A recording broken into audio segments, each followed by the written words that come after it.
Sportkeeda Wrestling, a whole bunch of news on a Monday after day one. Does this make this day two, even though it's technically day three of the year? I'm confused. Brock is the new WWE Champion. Brock Lesnar set to move over to Monday Night Raw, a huge shuffling of the cards for WWE as they enter WrestleMania season. As if that isn't enough, a somewhat controversial WWE Hall of Famer, Ric Flair, is getting into it with Becky Lynch, deleted tweets. We'll talk about all of that. Yeah, these tweets, we got them for you. Drew McIntyre, is he on the shelf at the worst possible time of the year with a possible serious neck injury? And those New Japan WWE rumors are back, and they're coming from someone who's in WWE right now. Let's get into all of it on today's top story from Sportkeeda Wrestling. Watch out, watch out, watch out, watch out!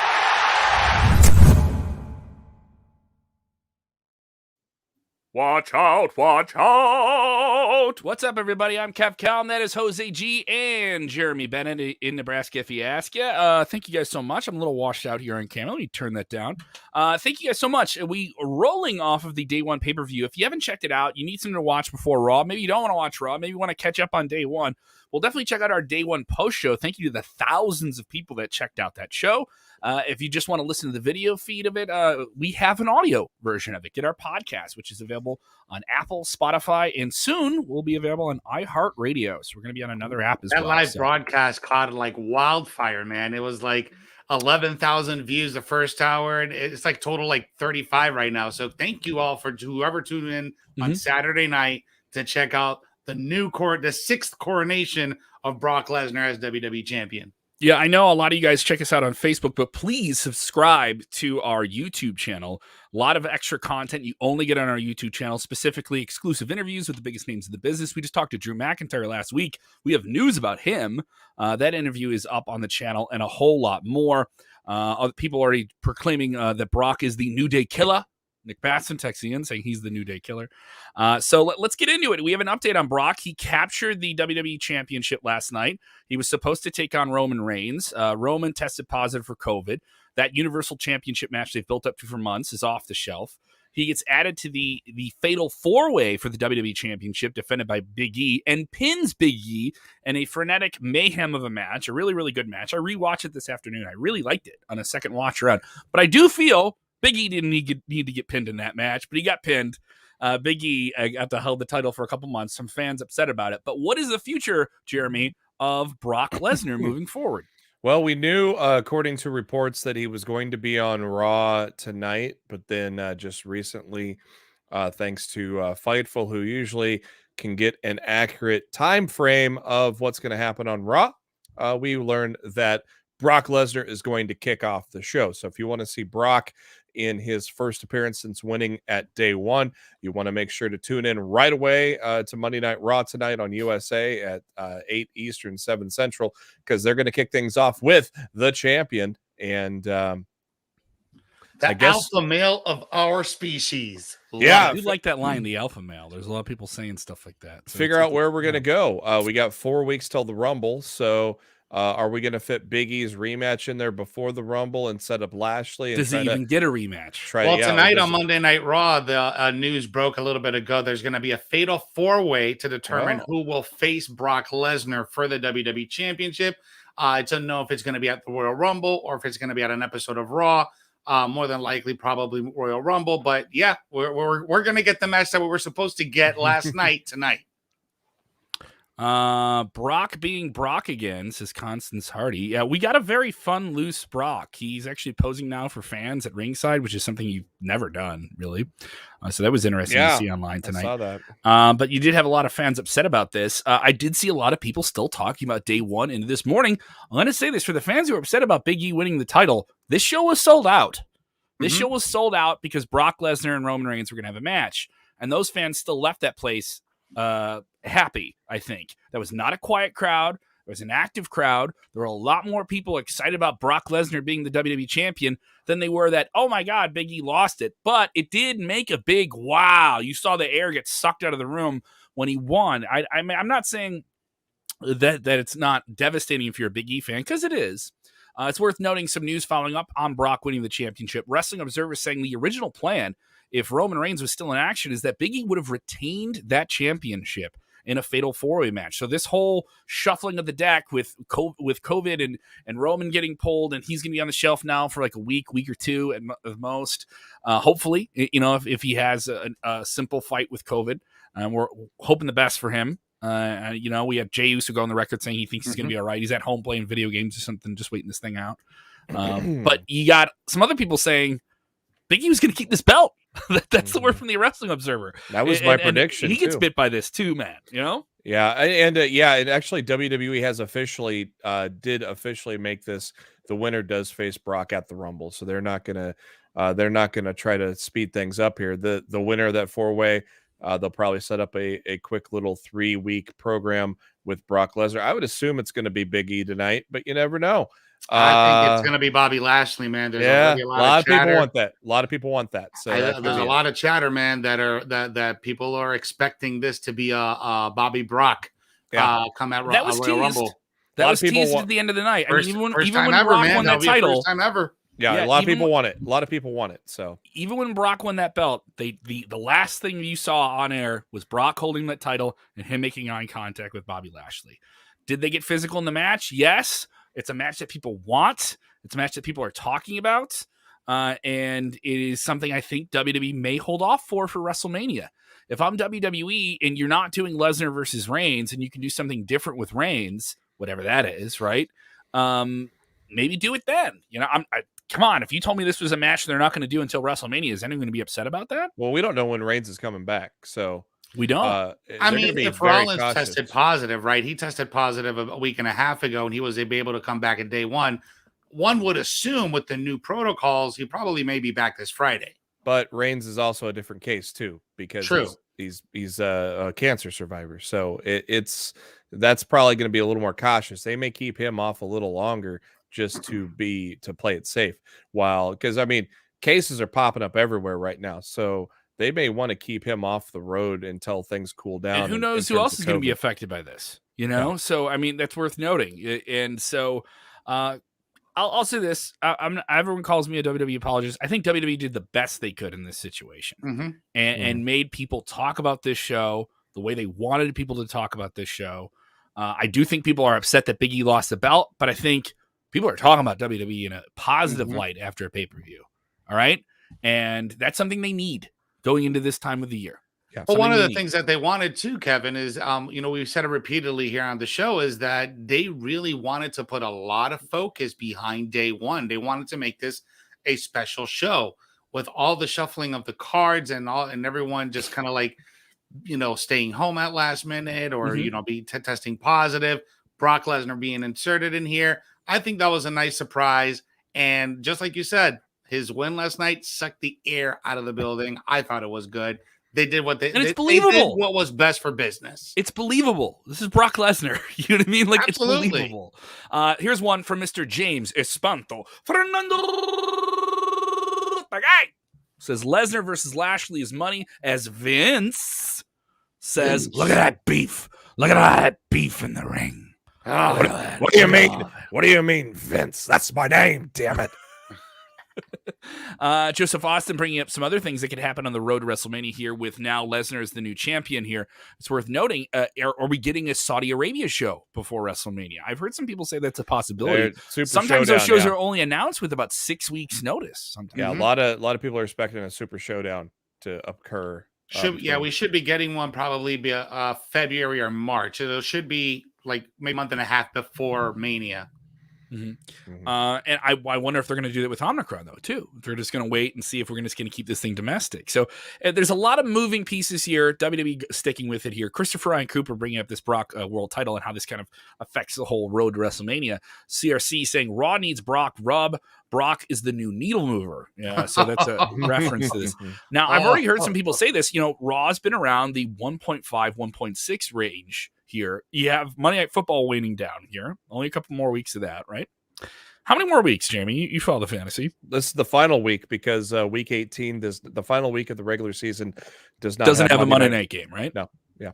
So you got the final week of Monday Night Football, and you have a new fresh champion on Monday Night Raw, a show that needs a kick in the butt. That's not a shot at Big E. All right. I don't think he was set up to really be a successful champion. I think he did big things for WWE outside of WWE than inside of WWE itself as the champion.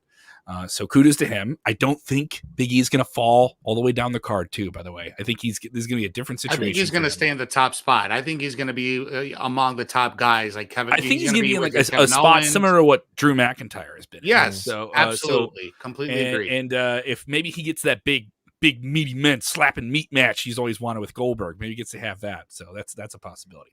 Let's jump into story number 2, guys. Speaking of injuries, speaking of Drew McIntyre, we have a scary situation with Drew. Drew wrestled Madcap Moss on the pay-per-view. Fine match, nothing super fantastic, but a fine match. We got to talk to Drew last week. Seemed like he was in good spirits. And he gets attacked after the match, gets laced up with a chair, and the next gets smashed by some steel girder, which is now going to write Drew off of television.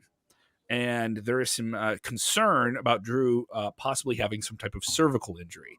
Now, we heard about this on Saturday when we were doing the post show, and now he's going to kind of just be written off TV until they can see how serious this is. Mm-hmm. There is hope that it isn't a serious injury, though.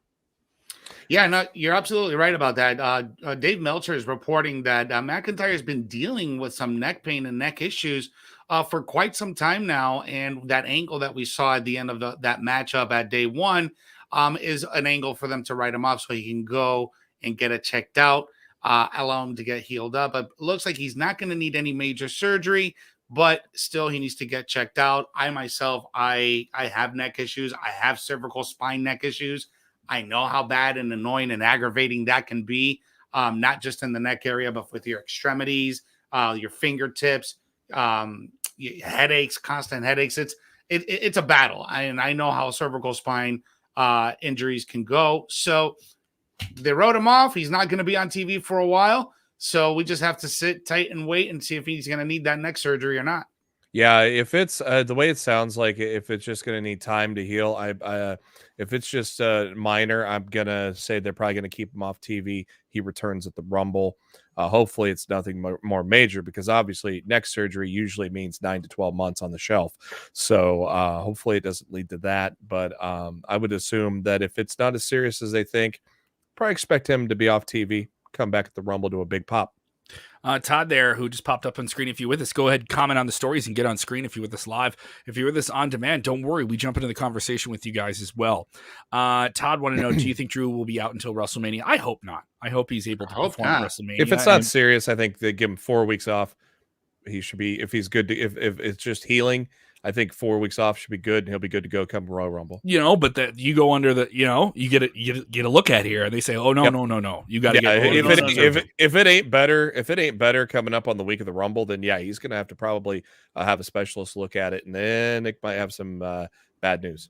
Yeah, he's definitely going to need to get an MRI. He's need to get a CT. He's need to get that verified maybe 2 or 3 times just to make sure that one of the doctors didn't miss anything. So this could be a process. So hopefully he doesn't need anything. Hopefully he's not out too long, and he just has a sprain and he needs to let it heal. But if he's going to need some cervical spine neck surgery, that can take a lot of time off of his in-ring work. Great comment here from Edie Zahari, who's with us. Thank you so much, Edie. We see your comments all the time. Drew McIntyre is a workhorse of the pandemic era. I completely agree with that. Mm-hmm. He needs rest before a challenge for Roman Reigns. I don't know if he's the guy to go against Roman, because they've already done the match already. You got to do something different with Roman at WrestleMania. It's interesting with this whole audible that they had to call. Are they still looking at Roman and Brock at WrestleMania now? They may not. They may not be looking at Roman and Brock at WrestleMania. Do they really want to go title for title? Do they want to really unify it? I honestly don't hate the idea of unifying titles and have your champion be on both shows. I understand where that works for the WWE fan that watches every week. You know who that doesn't work for? The 2 TV networks who paid you $1 billion each. so like that's where it isn't practical for them. It isn't practical for the advertising, the different sets of advertising you have on both of them, the different sets of licensing and all the different events that you have. All right, we're going to send our champion to that type of event because that's our champion from this show. Yeah. That isn't practical. Yeah, I don't know. So that's why I'm wondering if they're going to shift gears and and not have them clash it, unless they have Brock drop it early. Do they have Brock drop it? Or Roman finds a way to cost him that title, and then this draws, because Brock remains a free agent. It's worth noting he's going to be on Raw now for a while with this title, but he can still float wherever he wants. You know? I'm sorry to completely disagree with you, Jeremy. I think they are going to pull the trigger on this. They did it with Becky. You know, they did a winner take all on here. They didn't unify the titles, but you don't have to unify the titles. No, you don't. Do a winner take all angle with Brock Lesnar and Roman Reigns come WrestleMania. I think we still get it. This is just a little hiccup in the road. I think we're being a little short-sighted. I think we still need to keep looking ahead, and I think we're still going to get Brock at Roman at WrestleMania. Mm-hmm. I wouldn't be surprised if Roman takes both those belts. Oh, that's absolutely going to happen. Yeah, and then he shows up on Raw, and watch this. Like, he shows up on Raw. Who beats somebody beats him, then he keeps the WWE title for another 500 days. Yeah, I don't know. Yeah, it's gonna be interesting to see where they go with that. A lot of people chiming in here. Eric Travis with a comment here says, "Sup guys? Let Drew take the day off from this injury. He come back with the old theme, Broken Dreams. People want him to have Broken Dreams. Yes, please. Drew said in interviews with us that he would love to bring that back. So that'd be awesome. What happened to Kevin? We got a. What happened to Kevin? Kevin got sniped. Oh no! Oh, there he is. He's back. There he is. He's back. What are you doing here? What are you doing to your computers? I have a green computer. That's what happened. Kevin got sniped. So I'm talking with my hands. I like talking with my hands. Take the shot. Boom! He was out. He just Ric Flair chopped his computer. Whoa! Speaking of Ric Flair, we got a Ric Flair story. Look at that guys. segue. Look at that segue. It's like I planned it. We got a hell of a Ric Flair story. So, guys, remember a few months ago, right after the WWE draft, Ric Flair kept taking shots at Becky Lynch. Becky Lynch taking shots. Then we didn't hear anything for a little bit. This was all in work to Survivor Series with that matchup against Charlotte Flair. Mm-hmm. Now we get Ric Flair is back in the news again when he posted a very scandalous and scathing tweet geared towards Becky Lynch, referencing his time with the Migos and her time with the Migos. And he deleted this. He deleted the tweet, but guess what, guys? We got the tweet for you. You can never delete. You can never delete a tweet, should I guys. say, So this is the tweet. Or should I say you can never delete? So this is the tweet from Ric Flair, posted a little bit after day one. And he posted, "The mood is night and day. One's real and one's make-believe. She's big time, but there's no drip. There will never be. And I thought she was the man, but I guess not because they don't own it. Ha! When you're going to give it up, Becky Lynch, you're so far behind. Whoa! Oh, man. He is just so obsessed with her. Didn't she look like Gigi Dolan there with that get-up? She does. She looked like Gigi Dolan on day one. Ric, take away the old man's phone. Comparison, guys. I hate to make this comparison, but somebody needs to take away his Twitter. He's not Donald Trump. When you keep putting out nonsense like that, it just makes you aggravated of the person as not beloved anymore. And when you capitalize every word, you should have your phone taken away as well.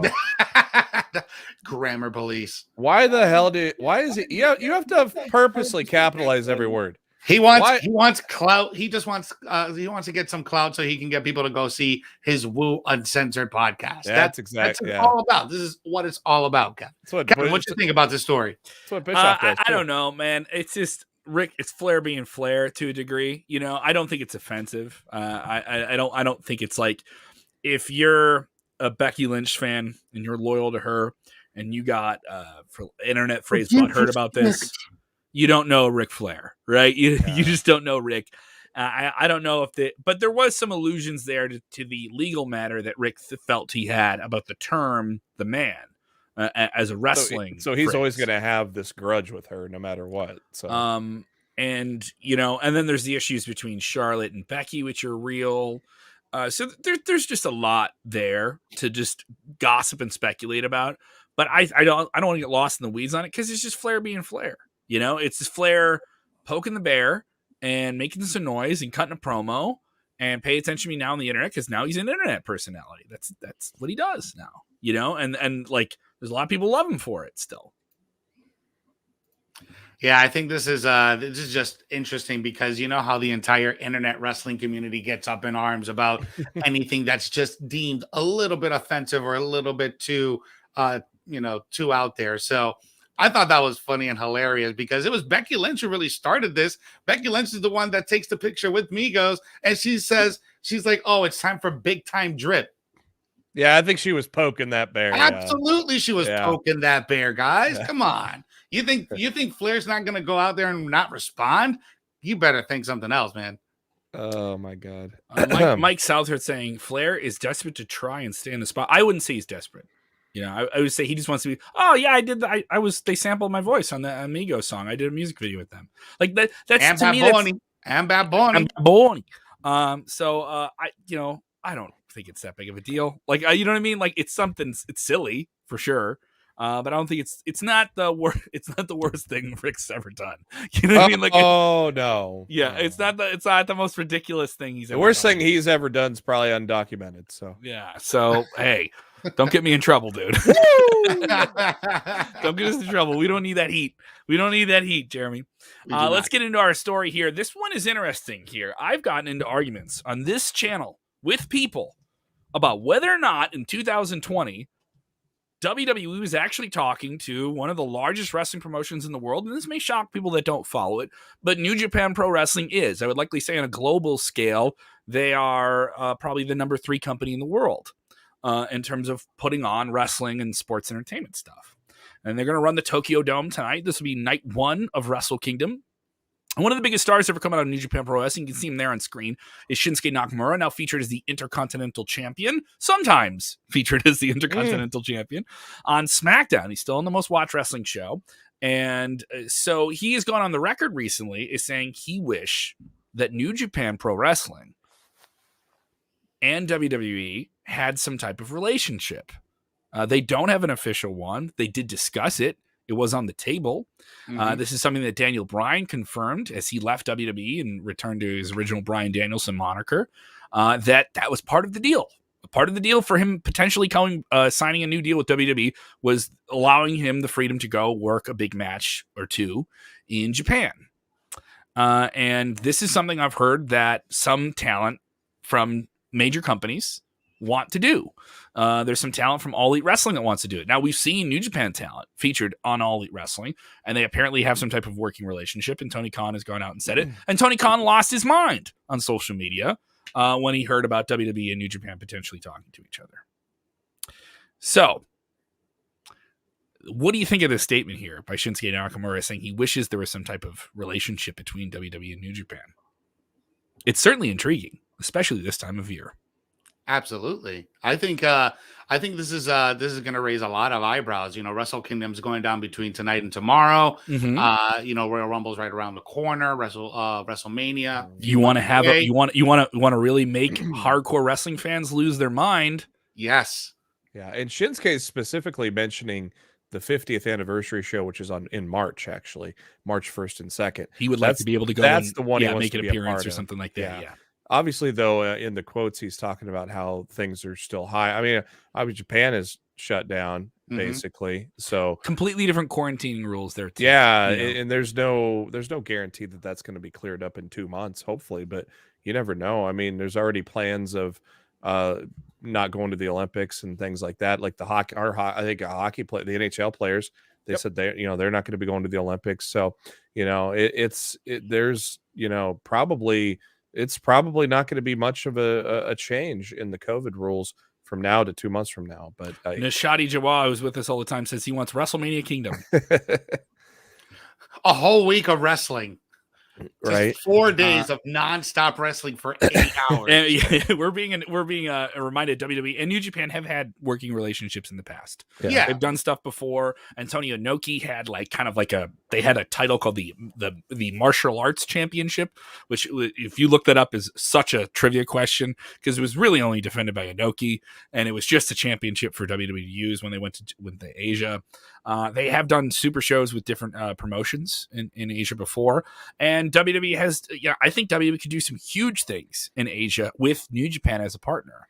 And I do think if the pandemic finds some way to be completely manageable, in a much more tangible way, WWE and New Japan working together and doing something big in Japan, big in Korea, big in China would be massive. Massive. That'd be a really, really interesting thing to see. And I think there'd be a lot less fans questioning that than WWE's deal with Saudi Arabia in terms of a big international stage for them. And then 60 days, it seems like a short amount of time, but the Omicron thing has really kind of progressed quickly. Haven't they already opened up South Africa? Yeah. To a degree, but we're still dealing with it here in the States. Yeah. China is a completely different scenario. They have much more strict rules. They shut down a city of 18 million people. So it's different in every city. Japan was highly against having the Tokyo Olympics. They still went on with it, right?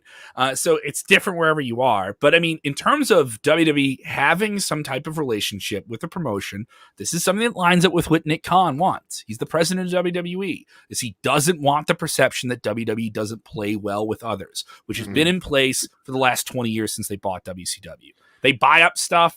All right, we're going to honor your legacy by putting it on our network and people have access to it. All right, and that's how they play well with others, which to a degree is still them playing well with it. If you're a fan of old World Class tapes, WWE bought up the territory, but you know what? You can go watch World Class. Boom, couple clicks, it's right there. They're talking about R-Truth against the comic. Go R-Truth and Toriano. That'd be fun. If you guys are watching, give us some New Japan WWE. I personally want to see Seth Rollins versus Will Ospreay versus Switchblade. Triple threat. That's what I want to see right there. Give me Okada versus Orton. I want to see Okada versus Orton. You don't want to see Okada versus Reigns? Oh yeah, who do you do Reigns with? So there's so many big matches here. This is so much fun. There's a lot of great matchups here, man. But Reigns and Ishii. That'd be nuts. Unbelievable. That'd be nuts. That'd be nuts here. God versus the Usos. That's gonna be dude. There's so many. Oh, come on, because that would be interesting. So then who do you pair Nakamura up against? I mean, Hiroshi Tanahashi. For class, a little classic. Maybe has he ever fought Kota Ibushi? Yes, 2014, and that was a fantastic match. I wouldn't be opposed to any of those. God, was Ibushi 16 back then? Seems like he's young. Yes, of course. If you're gonna be staying up late, you have 3 nights of having a really erratic sleep schedule here coming up here. I wish I had. You more gotta wake time up off. at 3 a.m. because it'll still be going on. When I usually wake up at 6:30, and it's halfway through. Yeah, so I'll just continue watching in the morning. Yeah, so, I wish I had some time off from work. Yeah, this will be the night 1 and night 2 will be at Tokyo Dome. Night 3 will be in Yokohama, Japan. Night 3 will specifically will be New Japan's roster versus Pro Wrestling Noah, which is their AEW, if you will, in Japan. Some big matches on the cards. They'll have a winner. There's a scenario here where Shingo Takagi, who's the current IWGP Heavyweight Champion, will take on Kazuchika Okada. The winner of that match will face Will Ospreay to determine who is the outright champion. Will Ospreay had a neck injury, had the championship, then they went with a vacancy. Some other big talent featured on there, but it's also worth noting Will Ospreay, kind of the only Western world talent on this show because of COVID. You really don't have any. You don't have a Chris Jericho match on this like we've seen the past few years. But Jeff Cobb is on the show as well. He's been with New Japan though for quite some time. Some strong matches across the board. Also worth noting is that Katsuyori Shibata will return to action after being out of the ring for 5 years. That guy's a maniac. Massive head injury that nearly ended his career. He suffered a brain injury. You're talking about the head injury that his skull was literally dented in? Yep. A subdermal hematoma. So think about that. He has served in a kind of a training role for New Japan since 2017 when he got pulled from action. It's worth noting no one knows who his opponent is going to be. And this match will be catch rules. So basically no striking, which kind of absolves him of stuff like that. But it'll be interesting to see who his opponent is. A lot of people suspecting that could be Suzuki, who just had a run here in All Elite Wrestling and Impact and did a run here in the States. Certainly could be interesting for sure. See how this kind of all plays out here.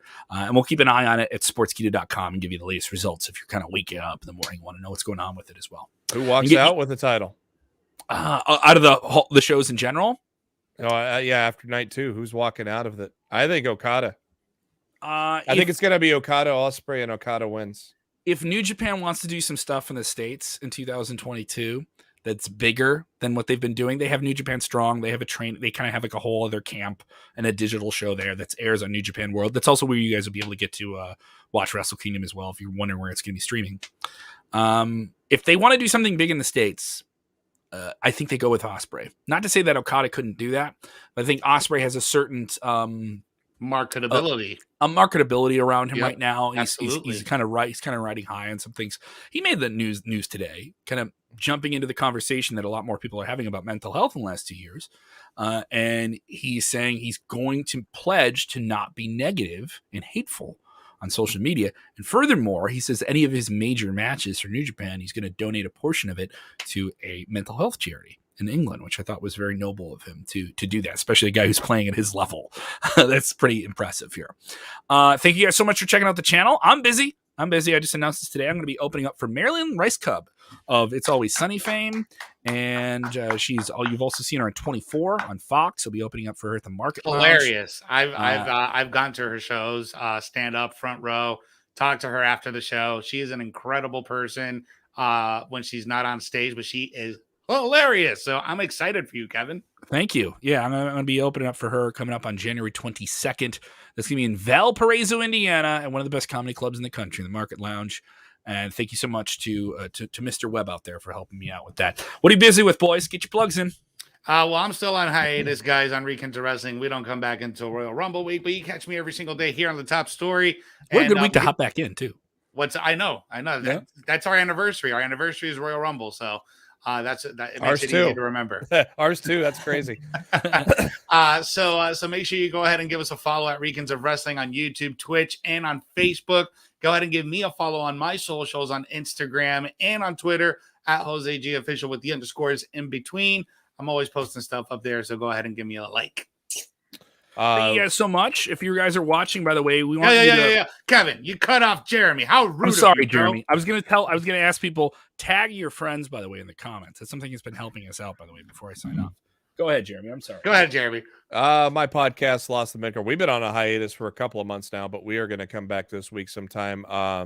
Probably going to be Thursday. I don't know if it's going to be a live show or it's going to be we tape it on Wednesday after Dynamite, but Thursday will be the return of Lost the Midcard after a 2-month hiatus. We will be talking about day one, maybe talk about anything else that's happened in the last couple of months since we've been out. And so stay tuned. You can follow me on the Twitter at JB Huskers, and we'll let you know what's going on. Thank you guys for being so patient with my dumb ass and my swinging hand that knocks me off the stream. I'm so thankful for that. Your mind is running at 300 miles an hour while your lips are moving at 100. You guys know exactly what I'm doing. I'm doing like 10 radio shows a week and all these different podcasts. Thank you guys so much. Shout out to the team back in India as well, who have been working hard over the weekend as well. Shout out to Raju, Roni, Arnava, and all of our great editors. We hope you guys are having a great new year. Stay safe. Wear your mask. Let's get through this thing together. Let's get to WrestleMania. And remember, when watching wrestling, do the most important thing, which is what, gentlemen? You have to enjoy it, guys. Enjoy wrestling. Yeah. Woo! Wepa! We're out of here, guys. See ya. Watch out, watch out, watch out, watch out!